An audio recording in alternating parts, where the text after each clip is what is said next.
Hey everybody, welcome back to the Dungeon Dive. Daniel here, and welcome to the second part of the Dungeon Dive's top 50 games of all time.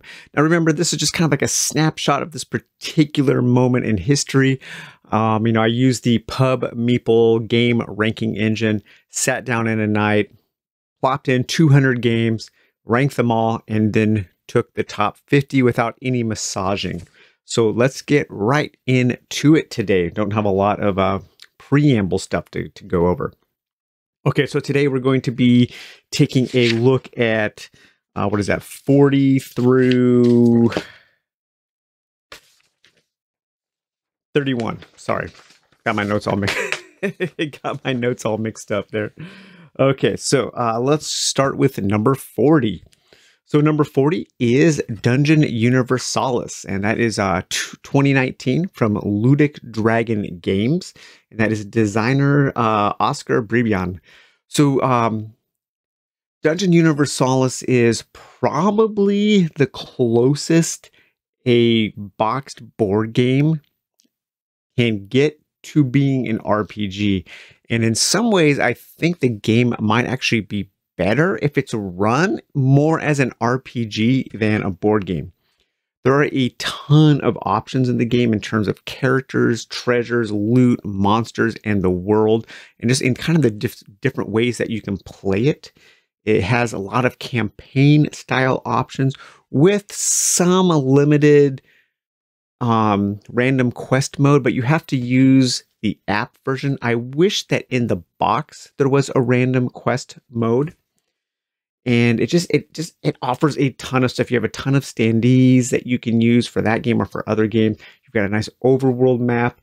I think once the new Kickstarter comes, there's going to be 3 or 4 campaigns, like a big one and then some smaller ones.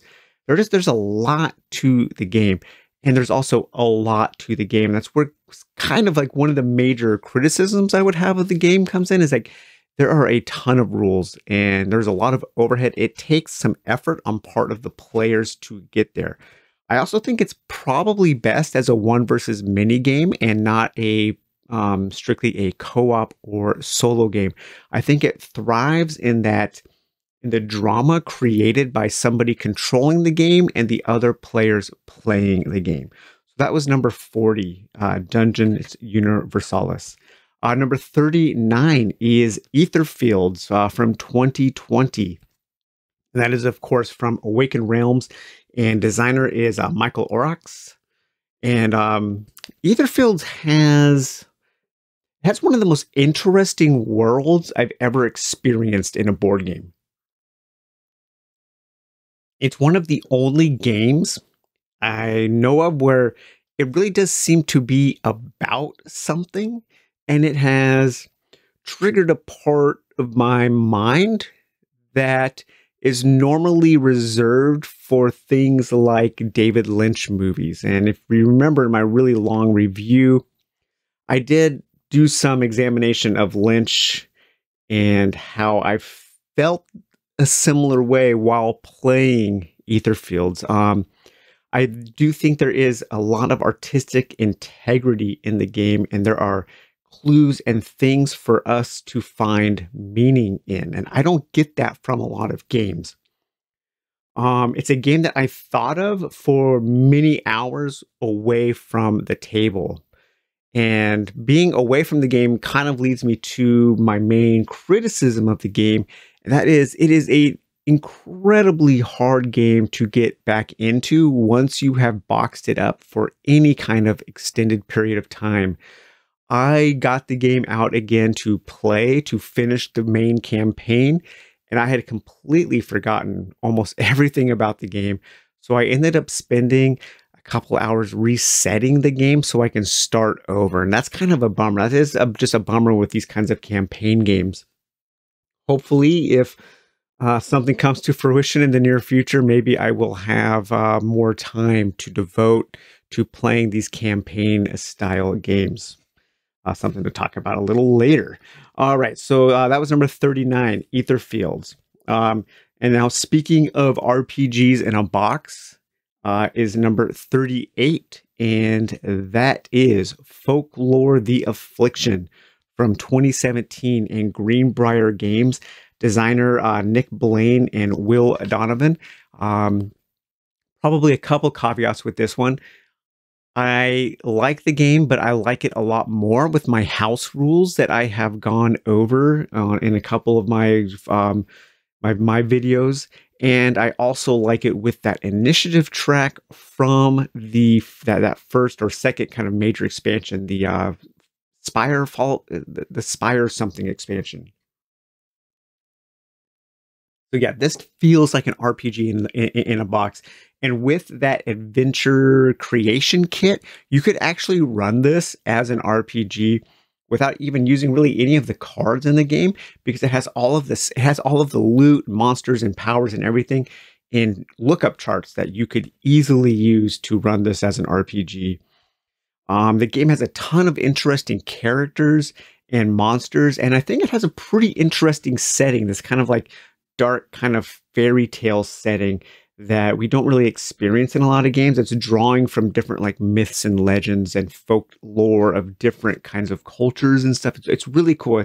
I like being in that world, and I think that's probably the most interesting thing about the game. I also do like its campaign structure, because the campaigns are, like the stories are called stories. They are short enough that you can actually finish one without a huge commitment of time. Now, the games can run long, but you're not going to be there for a dozen sessions to play the game. One of my main criticisms of the game, there are really two. There's a ton of bookkeeping. I can't imagine playing this game solo with 4 characters. I only play with 2, and the balance is way off for 2, so that's why I created my house rules that really help make the game a lot more fun with 2 players. And I really don't like the D100 combat, especially when you are getting items that give you like a +1 or +2 bonus, which just isn't enough of a bonus to mitigate having bad luck on a D100 system. So that was 38, Folklore: The Affliction. Okay, so number 37, a little older game from the before times, before the Kickstarter times, before the absolute, like I've said before, embarrassment of riches that we live in now with dungeon crawl and adventure games. And that is number 37, Dungeon Run from 2011, Plaid Hat Games, designer Mr. Bistro. Plaid Hat Games is independent again. Dungeon Run has a completed expansion ready to go. Give it to us, guys. Come on, what's the deal? Put it up on DriveThruRPG and let us buy it and print it. Come on. Dungeon Run is a really great kind of semi-co-op competitive dungeon crawl. And it does a lot with a little. It fits in just one of these normal kind of like Plaid Hat sized boxes.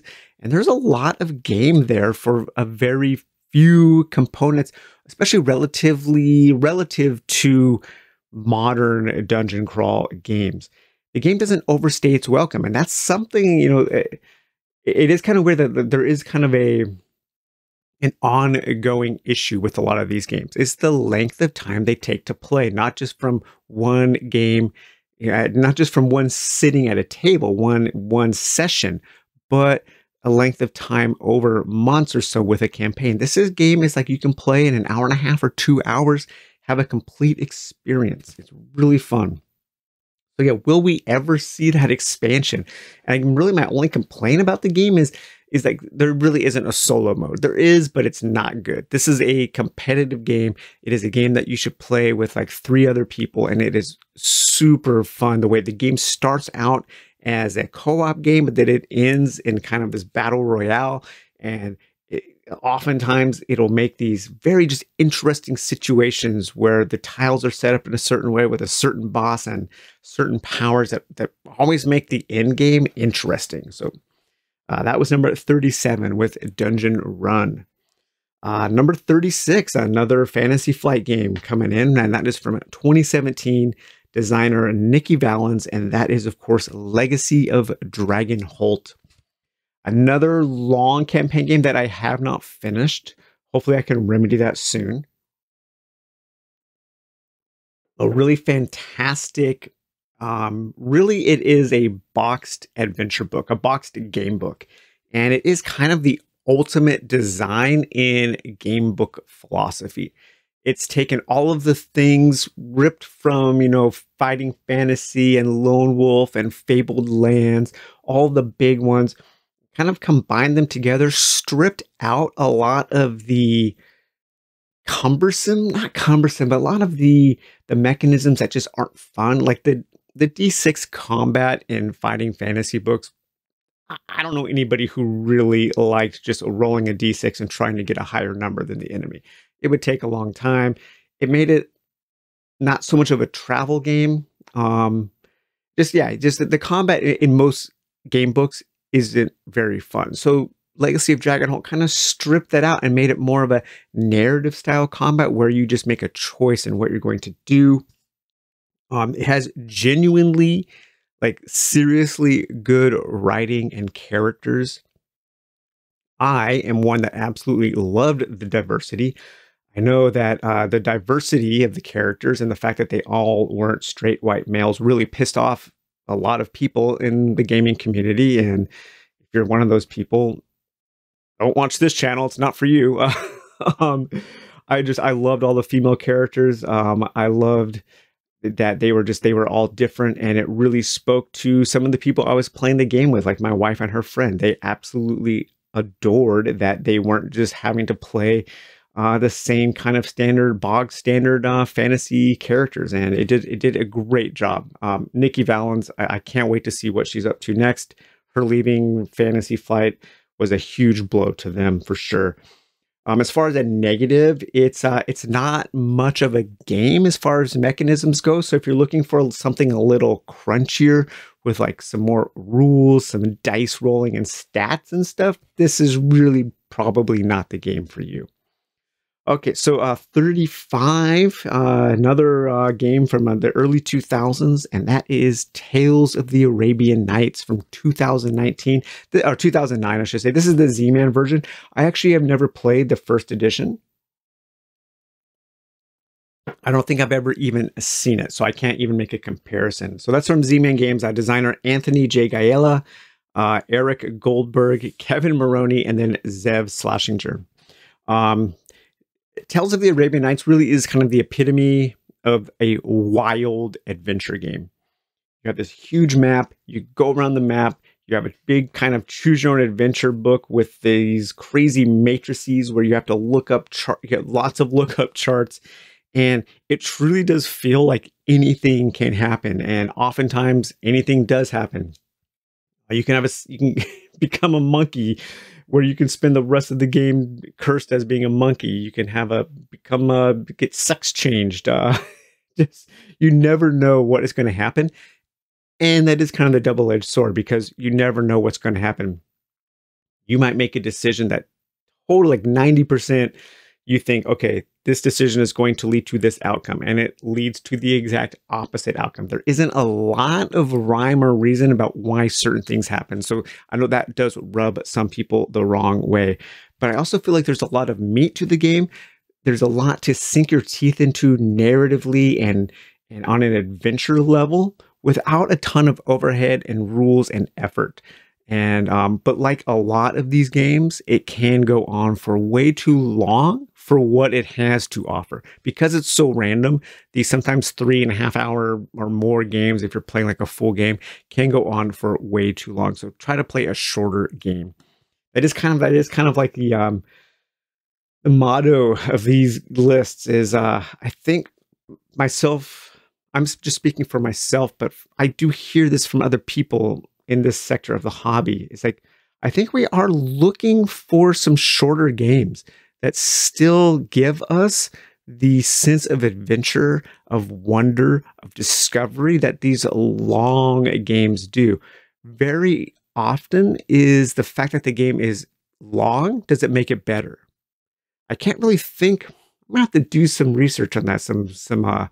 If there is a game that is better because it is longer in this sector of the hobby. I don't know. Usually I'm the exact opposite. If a game is shorter, I'm finding it better. All right. So anyways, number 34, another game from the early 2000s, and that is from 2020 or I keep wanting to put a 20 on everything from 2002, and that is Prophecy, and that is from Alter or Z-Man Games, and that is from Vlada Shvatil, and it's kind of like Talisman, but with a little more choice. You have this overland, you're going on an adventure, you're trying to get stronger and gearing up, fighting monsters, getting loot to fight an eventual end boss. But I like the skill system. It has a deck of skills with different factions, different guilds that certain character classes are a part of, that they can learn the skills from that class. It's got a good variety of encounters, different kinds of things to encounter, all kinds of different loot, and that is especially with the 2 kind of boxed expansions. You have more options in how you move around the board, and there is a little bit of, not an economy, but there is a little bit of a resource management in how you spend some resources on your character card to push yourself to do certain things. The art is only okay. It has kind of this weird kind of like late 90s, early 2000s, almost like digital airbrush look. It's only okay. It doesn't look great. And like most games in this genre, it can be too long. And I'm wondering, will Pauper's Ladder take this game's place? Because Pauper's Ladder gives me that Prophecy feel, but it's a lot quicker and there's a little more effort on my part to get to the good stuff.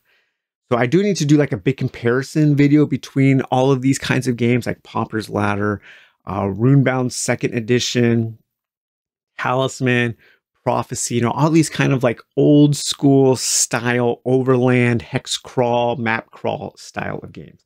But that was number 34 with Prophecy. And 33, a stone cold classic here. And I'm going to pick the newest edition of that, and that is from Games Workshop.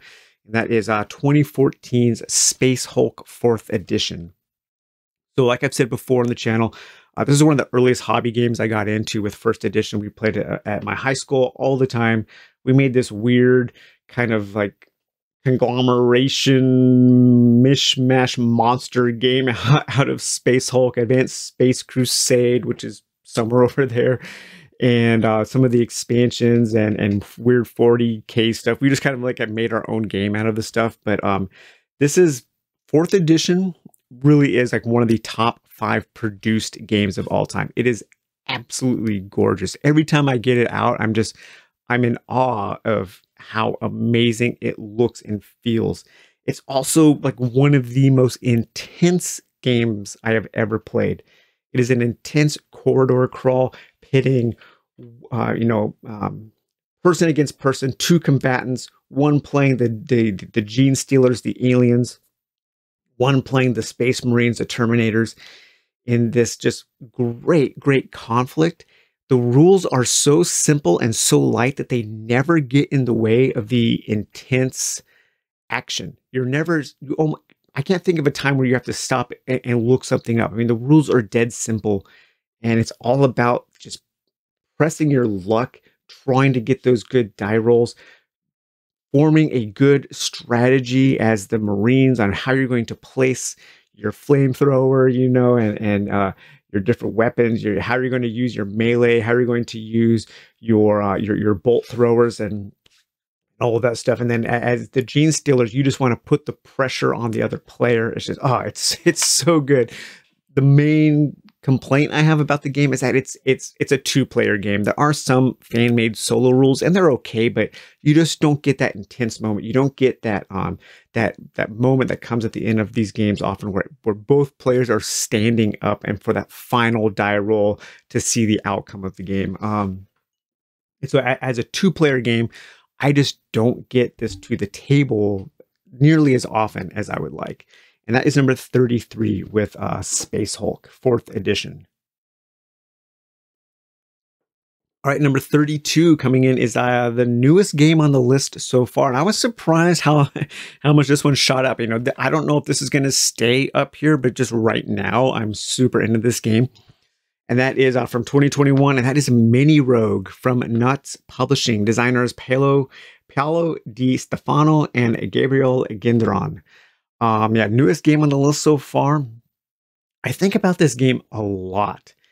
It is so easy to pull out, set up, play, and put away. It takes up almost no shelf space or brain space. It's an effortless. The ratio between my effort and the enjoyment I get is just there's no comparison to really other games right now. It gives me that sense of adventure. It gives me that same feeling of a great computer roguelike, where once I shuffle that deck and once I seed that game, kind of my fate is sealed. I can temper with the fate a little bit with my dice rolls and a few choices that I have, but you are playing this game of chance with fate in a good roguelike.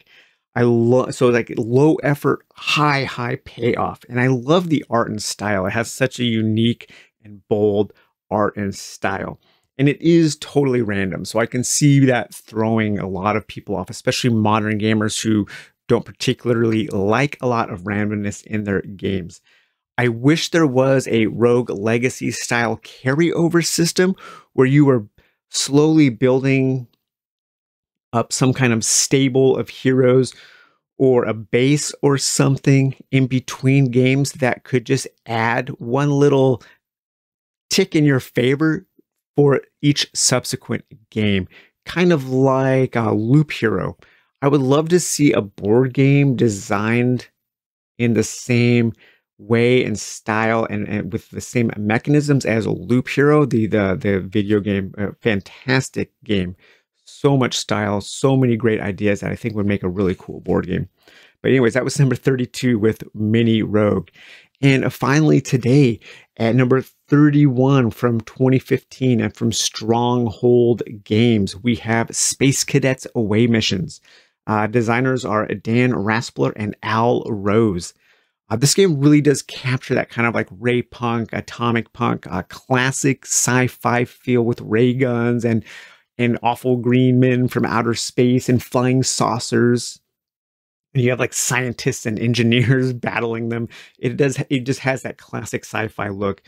There's a lot of variety in terms of the different scenarios, the combinations of characters and items, and the combat. This is another game that I completely failed to mention on my combat video, but the combat in the game is really cool. It's really simple. You're trying to get that one hit to kill your opponent.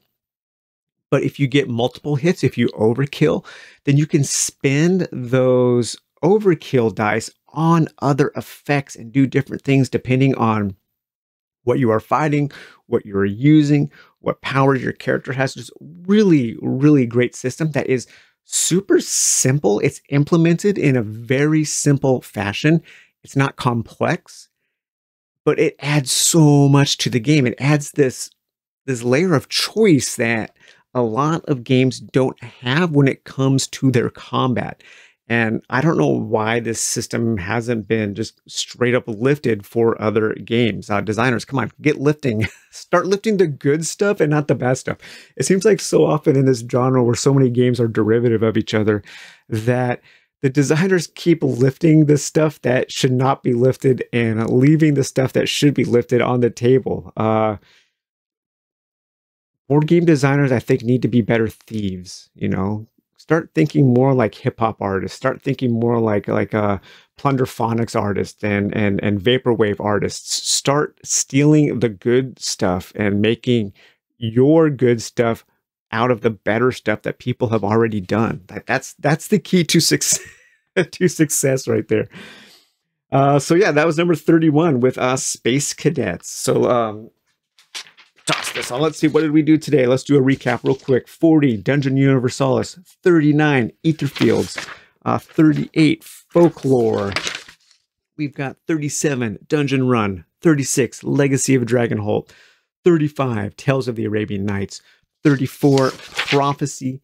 33, Space Hulk. 32, Mini Rogue. And 31, Space Cadets Away Missions. So, all right, guys. Well, I hope you enjoyed this second part of the Dungeon Dice Top 50 Games of All Time. And join back in a week for part 3. Take it easy. Bye-bye.